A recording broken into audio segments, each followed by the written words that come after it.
Good evening, everybody. The United States Supreme Court today handed down a decisive victory for President Trump and his immigration agenda. It was a 7-2 decision. Long, and President Trump is right again. Following the president's big victories in the Supreme Court, he's roaring back on the campaign trail. The president and vice president both on the road today, going to two key battleground states to celebrate the creation of new manufacturing jobs in America, the reopening of this nation, and the massive project of rebuilding America's military.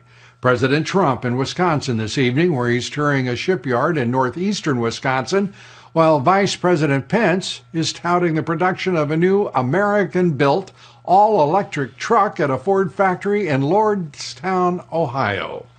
The president's trip to Wisconsin, 6% of American voters in battleground states approve, and approve by a strong margin, the way the president is handling our economy. The president's visit to America's heartland, a sharp contrast to the itinerary of his presumed adversary, Joe Biden. It's pretty clear the former vice president is being propped up as best they can by his captive left-wing media, and they are struggling. They are also ignoring the frequent inability of the former vice president to communicate, and they refuse to report that Biden hasn't held a public press conference in 84 days now, almost 3 months. Today, Biden making a rare venture out from his basement to talk about expanding Obamacare in Pennsylvania. The former vice president might as well have remained in his basement. Only a handful of people decided to be in attendance for his remarks.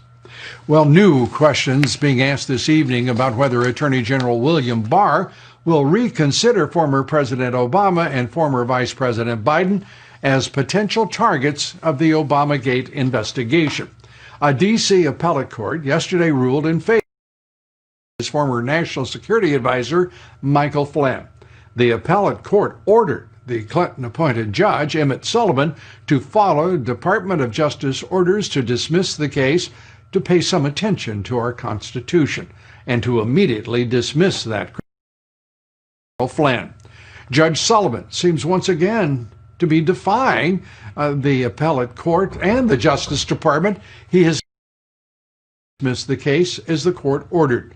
Sullivan has only suspended a hearing previously scheduled for July 16th, and as the activist judge outrageously defied the appellate court to continue his partisan circus, it is almost as though he's trying to distract public attention from the center ring of a much larger political circus, namely the actions of the Obama White House in the months and days leading up to the inauguration of President Trump. Specifically, the origins of Obamagate, of which General Flynn was the first principal victim. Here, for example, is what Joe Biden said recently about the frame-up investigation of General Flynn. What did you know about those moves to investigate Michael Flynn, and was there anything improper done? I know nothing about those moves to investigate Michael Flynn. You say you didn't know anything about it, but you were reported to be at a January 5th, 2017 meeting where you and the president were briefed on the FBI's plan to question Michael Flynn. No, I thought you asked me whether or not I had anything to do with him being prosecuted. Okay. I'm sorry. I was aware that they asked for an investigation, but that's all I know about it. Well, we know quite a bit more about what was going on, and the indications are the vice president knew quite a bit about what was going on. A newly revealed handwritten note from disgraced former FBI agent Peter Strzok suggests Biden is, well, lying. General Flynn's attorney perfectly summarized the note's contents in her most recent court filing, in which she wrote, quote, Strzok's notes, believed to be on January 4th, 2017, reveal that former President Obama, James Comey, Sally Yates, Joe Biden, and apparently Susan Rice discussed the transcripts of Flynn's calls and how to proceed against him. Mr. Obama himself directed that, quote, the right people, end quote, be assigned to investigate General Flynn. This caused former FBI Director Comey to acknowledge the obvious. General Flynn's phone calls with Russian Ambassador Kislyak appear legit.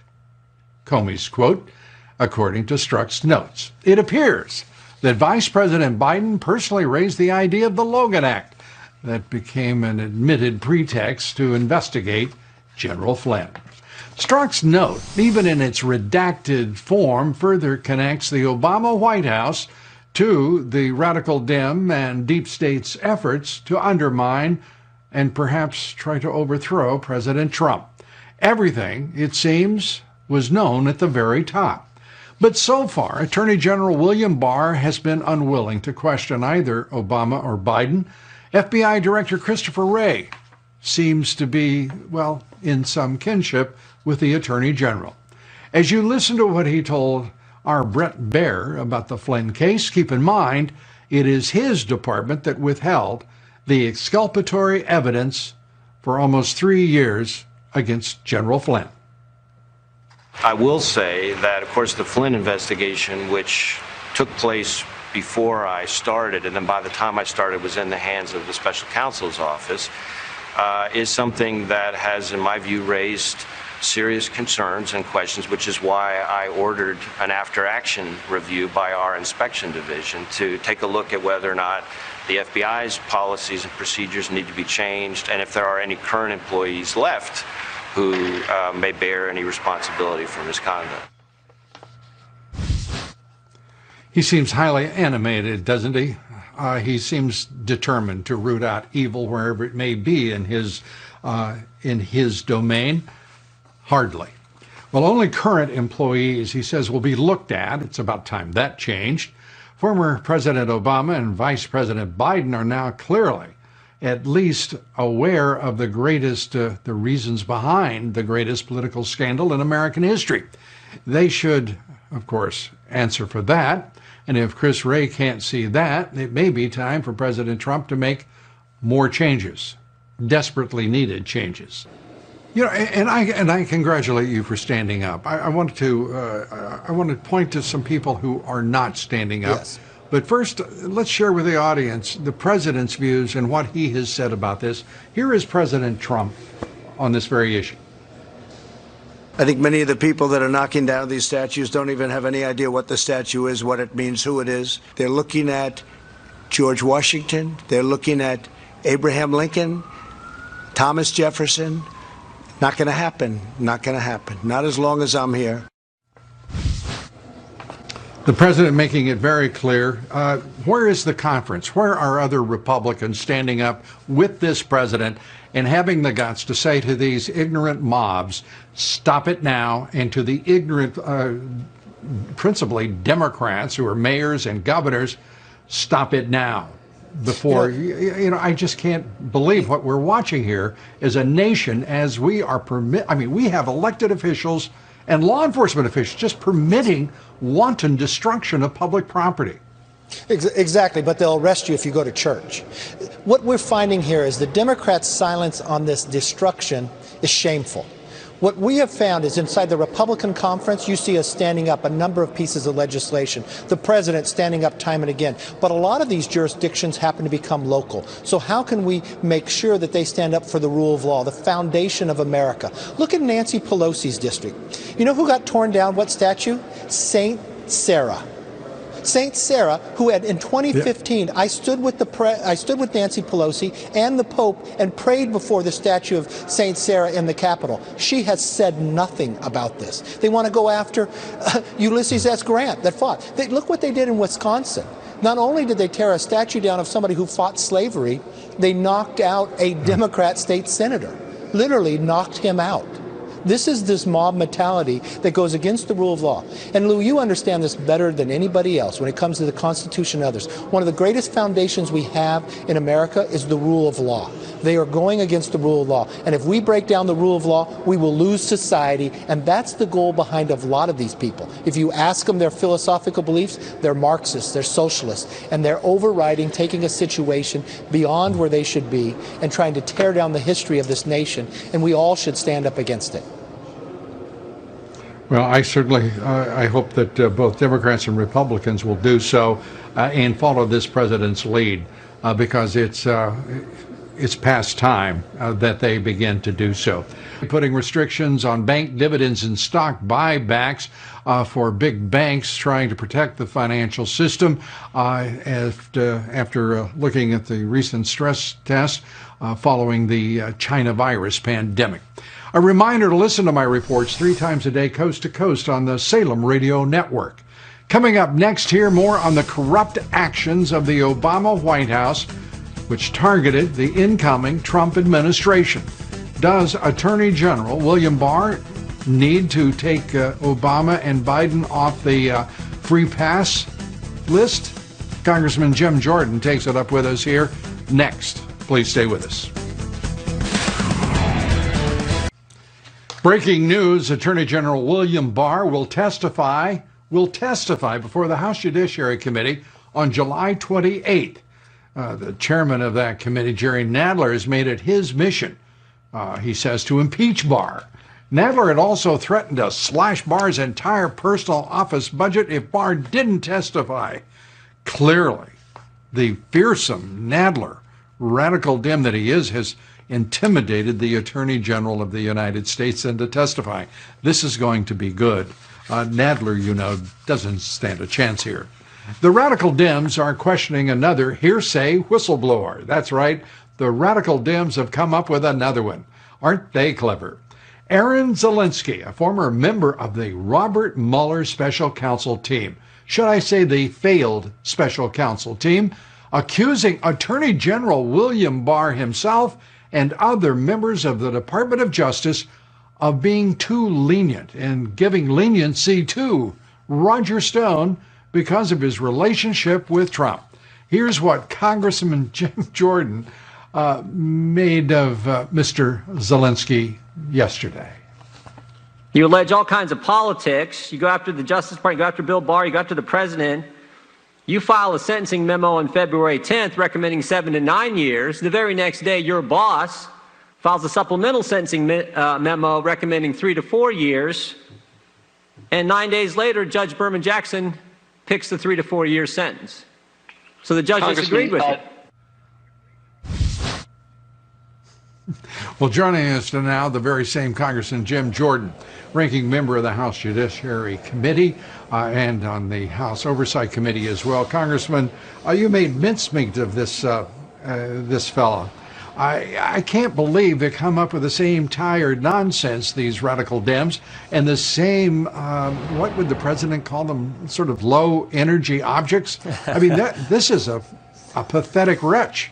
No, it's par for the course for the Democrats, and like we said, the bottom line was the judge said that she agreed with Bill Barr, not with this so-called whistleblower.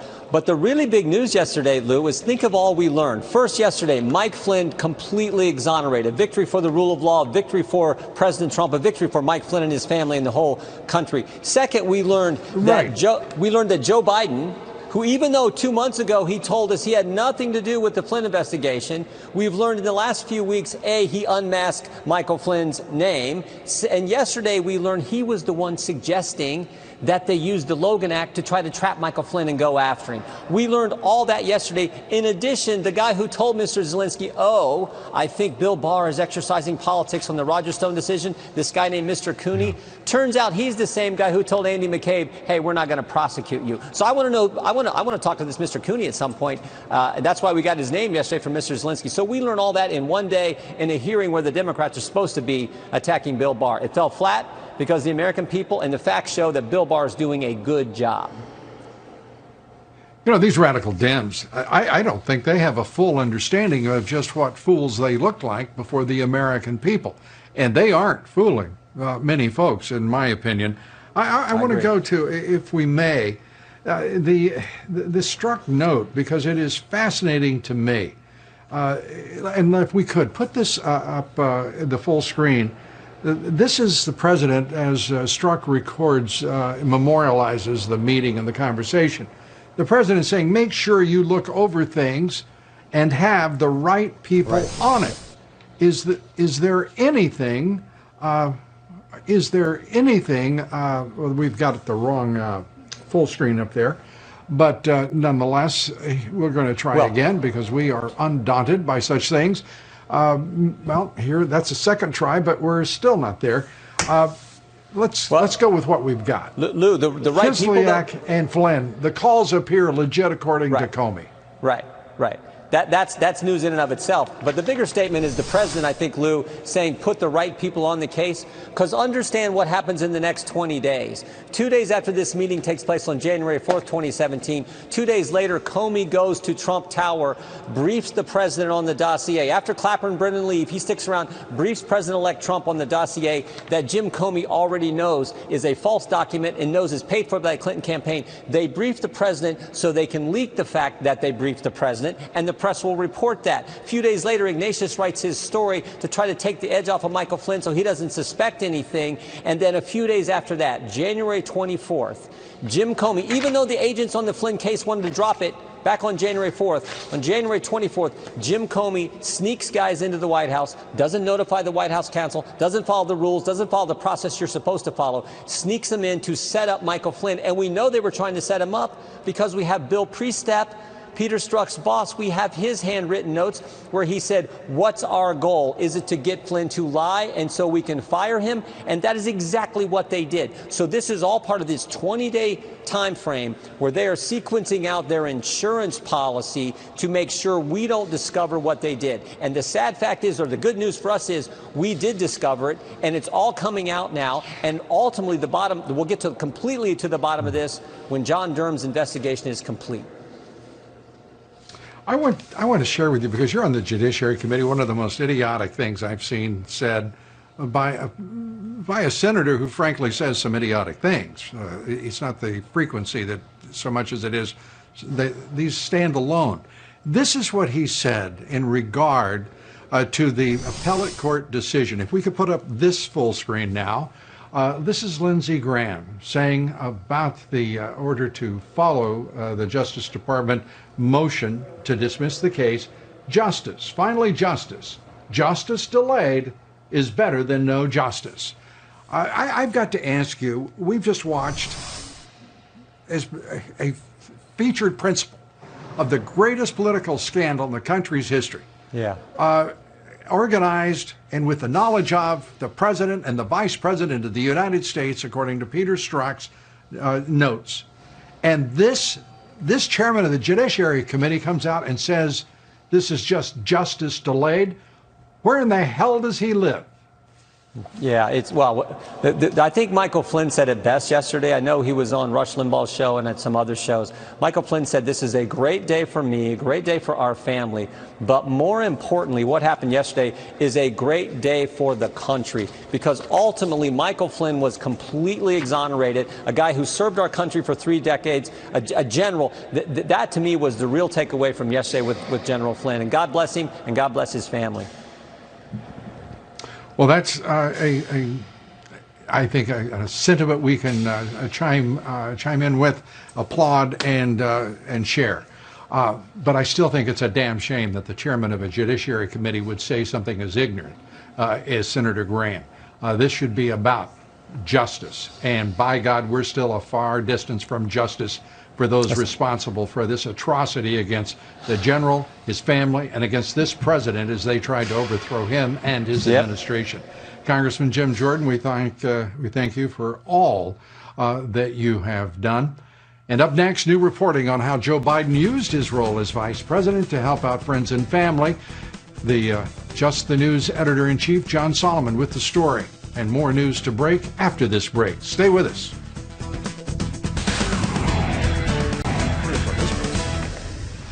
More bad news for Joe Biden, I'm sorry to tell you. A new Just the News Rasmussen poll finds a majority of voters say Biden used his position as vice president to financially benefit the Biden family and friends. 53% of voters surveyed say it's unlikely, or rather it's likely, that Biden used his term, however, for financial gain. So you can sort that out as you wish. It's kind of confusing, isn't it? Our next guest has breaking news suggesting the suspicions of the American people are well-founded. John Solomon, award-winning investigative journalist, editor-in-chief of Just the News. Great to have you with us. I want to start with a breaking story that you have on justthenews.com on Burisma, showing that there was absolute corruption alleged by the Ukrainians. Tell us about it.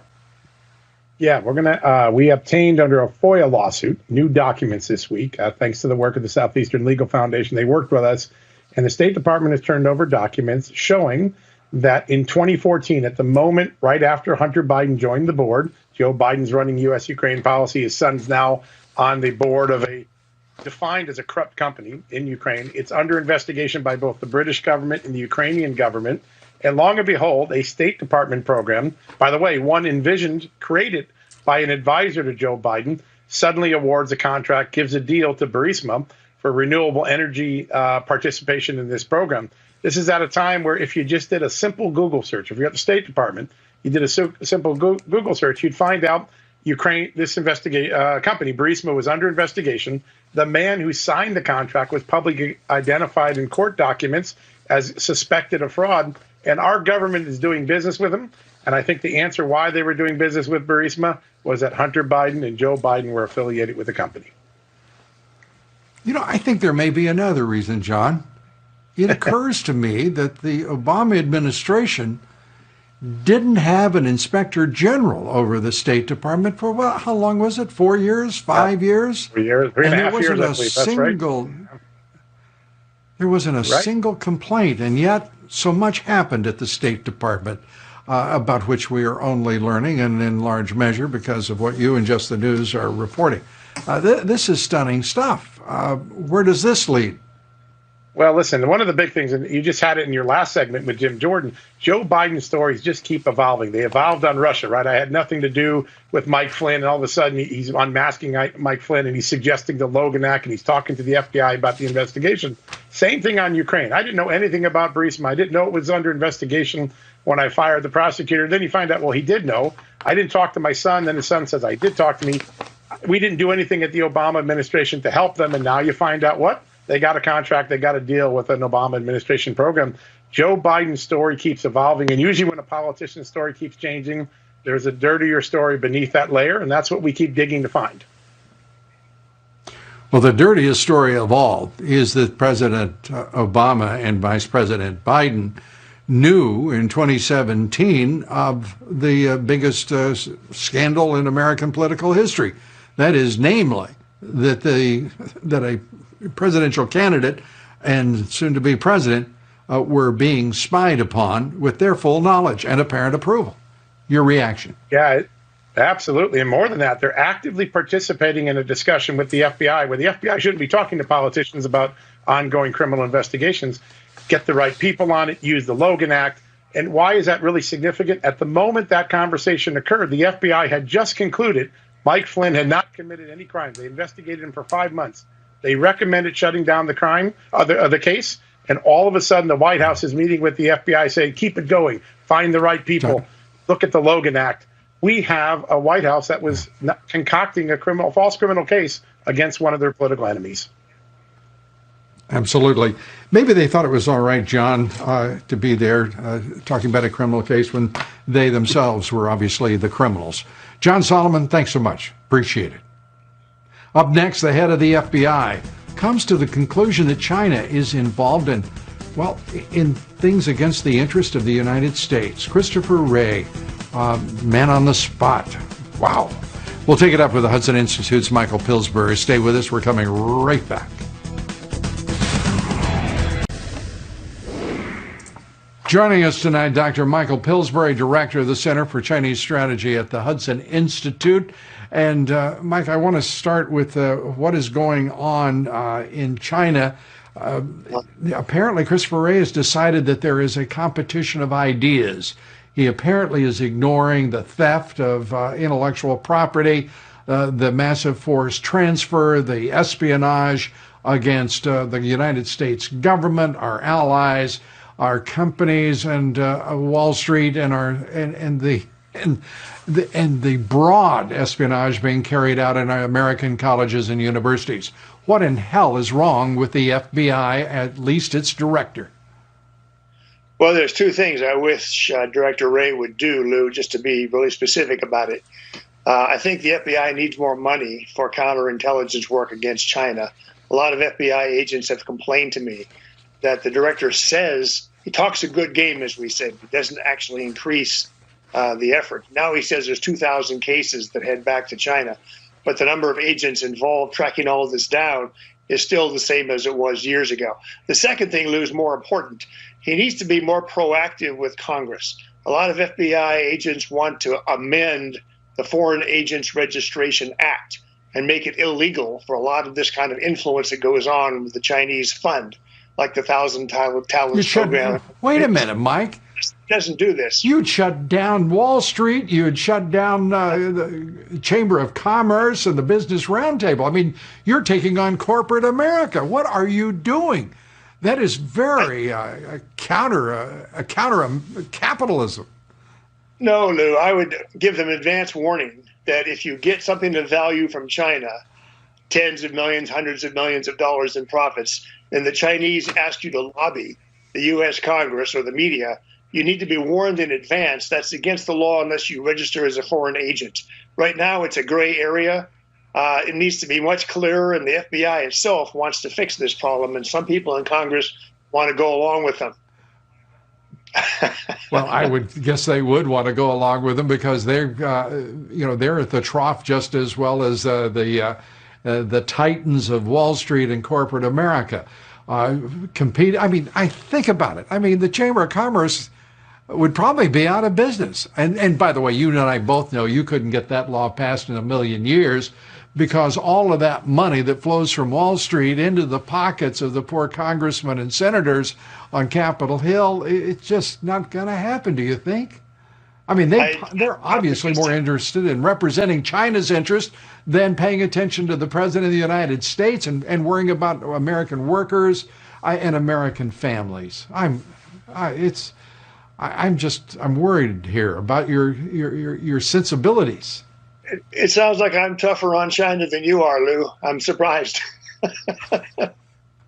Well, you can rest assured you're not. But I have to tell you, I have zero confidence that there is enough remaining integrity on Capitol Hill in either the House or the Senate to stand up for the American way of life and interest. Wall Street, corporate America has sold out workers and families. I don't know what the hell is next. Maybe the entire country. Only this president stands between that possibility becoming a reality, as you well know. Dr. Michael Pillsbury, great to have you with us. Jason Chaffetz joins us right after this very quick break.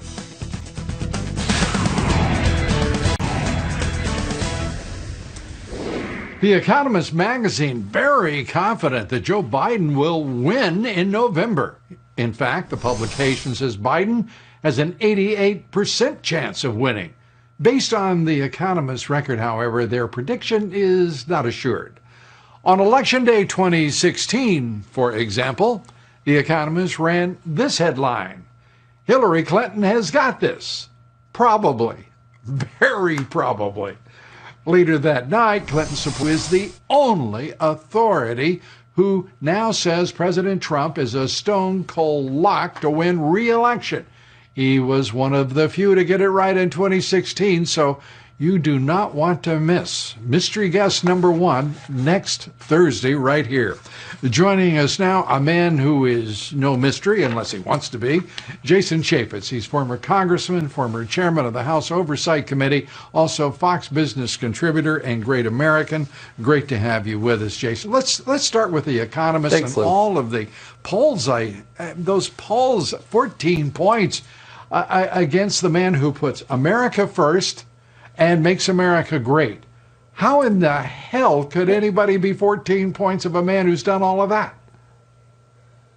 Well, I don't know. I mean, The Economist is supposed to be a fairly reputable organization, but they got the thing so wrong.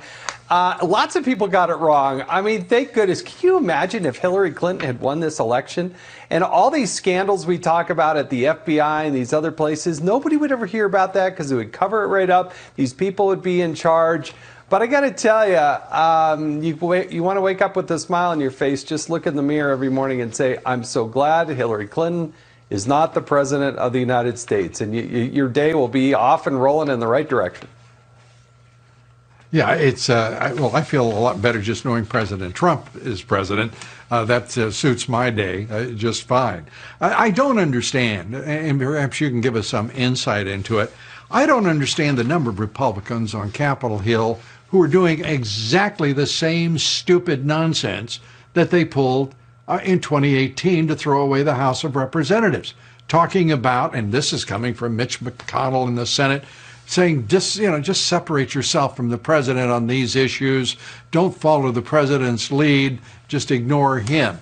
I mean, that was a disaster for Republicans in 2018. It will be a disaster for them again. You and I both know that. What in the world, what are they thinking? Look, if you're a Republican and you try to pretend you're a conservative, but you cannot articulate the vision and the agenda, the America first, how hard is that to sell to your friends and neighbors and potential voters? That is not a hard, difficult lift. And yet, you're right. So many people try to appease and they try to be soft on it, and but they do it to their own peril because they show that they don't have a backbone. They're not willing to stand up for something as fundamental as America first, and decide that, you know what, we do have an agenda in this country. It is moving in the right direction as long as you get behind and support what the president is advocating. Look what he's been able to do on the Supreme Court, what he's been able to do on the bench. But look at how he built the economy. And I believe if you're going into this 2020 election, who's in the best driver's seat to build the economy again? You better get behind the Donald Trump agenda. Right. And because guess what? Who's been right? Who's been right about the economy? Who has been right about Russia? Who's been right about China? Who has been right about the wall, about illegal immigration? The Supreme Court, for God's sake, is supporting his entire agenda. I mean, his victory after victory, and these morons walking around going, clucking. I mean, John Thune, I'd like to put up a quote for our audience, if I may, because he represents just about as much milquetoast rhino as rhino milquetoast gets. Trump has a problem with the middle of the electorate. It will probably require not only a message that deals with substance and policy, but I think a message that conveys a perhaps different tone, says John Thune, who has never done anything but follow Mitch McConnell around at close quarter. I mean, this is ridiculous. He doesn't suggest what a substantive policy would be. This president, meanwhile, has got policy after policy, victory and achievement unparalleled. I've sat in the audience, even as a former member of Congress. I have sat on the floor of the House while the president gives his State of the Union address. And you go back and look at each one of those that Donald Trump made and look at what he promised and what he said he was going to do and actually what he accomplished. Don't get distracted with all these bells, whistles, and sirens off to the side. But look at the core of what Donald Trump is fighting for. I think it's incumbent upon Republicans, if they disagree with it, then tell us what you disagree with, because that's the Democratic position, and it's going to drive the American economy into the ground. So they better get on board if they want to win elections and continue to have the power positions and the chairmanships that we currently enjoy as Republicans right now.